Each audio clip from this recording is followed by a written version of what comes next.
All right, in today's Sports Betting 101 video, we're going to go over one of the most common bet types. I got the old trusty whiteboard here because today we're covering the over-under, aka the total. So the total is the projected amount of points that are going to be scored in a given game. So if the total is set at 50 for an NFL game, you'll see options to bet on the over 50 or under 50. And I'll put a few images of what it looks like in a sports betting app when you're about to make the bet. But because this is one of the most common bet types, this will always be next to the money line and the spread bets. You'll see total and then over under. So we've got three different scenarios here. Remember, the total is 50. So in scenario one, we got Detroit beating Chicago 28-21. So here we have 49 total points being scored, which means if you bet on the under, you'd win your bet. If you bet on the over, you'd lose your bet. Next scenario, we have Detroit 31 points scored, Chicago 20 points scored.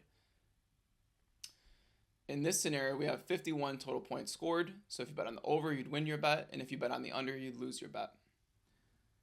Now, the third scenario is where it can get a little bit confusing. So in this scenario, Detroit beat Chicago 42-8 for a total of 50 points.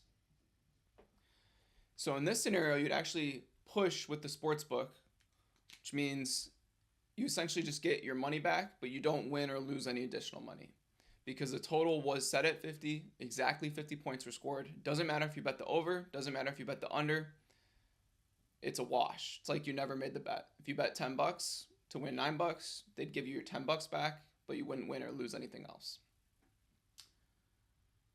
So now let's see how these same scenarios play out when I change the total from 50 to 50.5. So what the half point does, it essentially makes it so that you can't push with the sports book. You're either going to win or lose your bet. So in these same three scenarios, the first two are the same. First scenario, we have 28-21, 49 total points scored.